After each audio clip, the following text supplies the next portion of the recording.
নমস্কার, সম্পার কিচেনে আপনাদের স্বাগত। আমি আজকে কাতলা মাছের মুড়িঘণ্ট করব।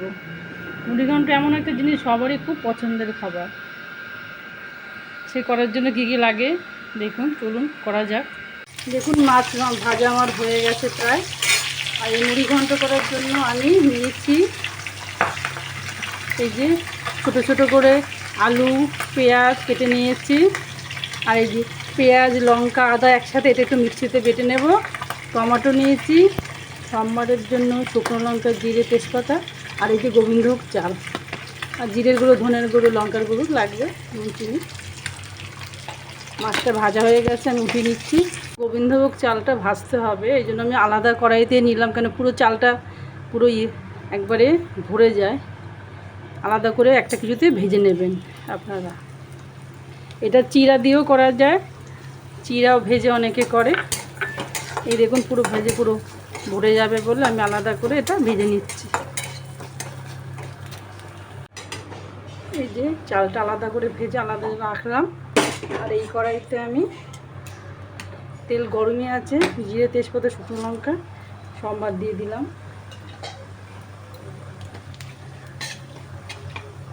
মশলা ভাজা ভাজা গন্ধ ছেড়ে গেছে, এবার আলু পেঁয়াজটা দিয়ে দিলাম।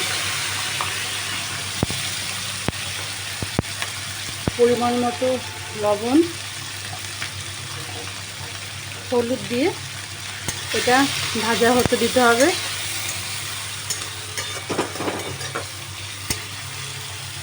আলু পেঁয়াজটা কিছু সময় ভাজা ভাজা হয়ে গেলে এবার আমি টমেটোটাও দিয়ে দিলাম, এর সাথে ভাজা ভাজা হবে। আলু পেঁয়াজ টমেটোগুলো ভাজা ভাজা হয়ে গেছে, এবার আমি এই পেস্টটা দিয়ে দেবো। আদা লঙ্কা পেঁয়াজ বাটা,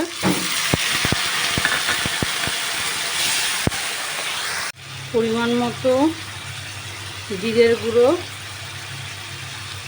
ধনের গুঁড়ো,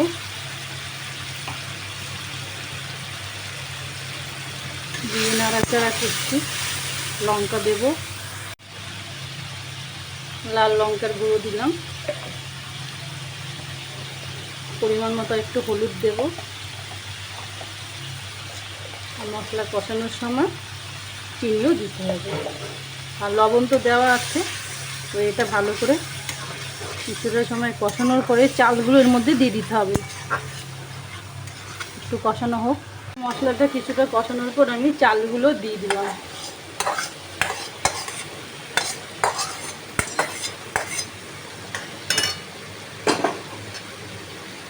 চালটা দিয়ে এর মধ্যে ভাজা ভাজা করে জল দিতে হবে, এখানে চালগুলো সেদ্ধ হওয়ারও ব্যাপার থাকে।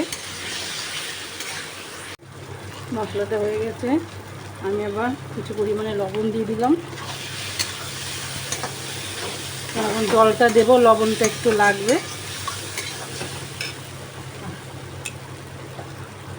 আমি কড়াইতে জল ফুটিয়ে নিয়েছিলাম, এটাই দিয়ে দিলাম। এবার এরকম করে আপনারা খুব বেশি আছে না, মিডিয়াম ফ্লেমে এটা 10 মিনিট ফুটতে হবে, সময় দিতে হবে ফোটার জন্য। দেখুন 10 মিনিটের মধ্যে ফুটেছে, চালগুলো সব সেদ্ধ হয়ে গেছে। এবার আমি মাছগুলো দিয়ে দেব। মাছগুলো দিয়ে একটু নরম হলে মাছগুলো হাতা দিয়ে ভেঙে দেব। একটু ফুটুক, মাছগুলো নরম হবে না। দেখুন মুড়িঘণ্ট আমার হয়ে গেছে। আমি মাছগুলো কিছু মাছ ভেঙে দিয়েছি। মুড়িঘণ্ট মাছগুলো মাছ ভেঙেই দিতে হয়, আমার আবার কিছুটা গোটাও রেখেছি, বাচ্চাদের কাটা কাটা হয়ে যাবে বলে কিছুটা ভেঙেও দিয়েছি। এবার একটু শাহি গরম মশলা দিয়ে দিলাম, দিয়ে এবার ঢেকে রেখে দেবো, সার্ভ করব। কমপ্লিট হয়ে গেল আমার মুড়িঘণ্ট।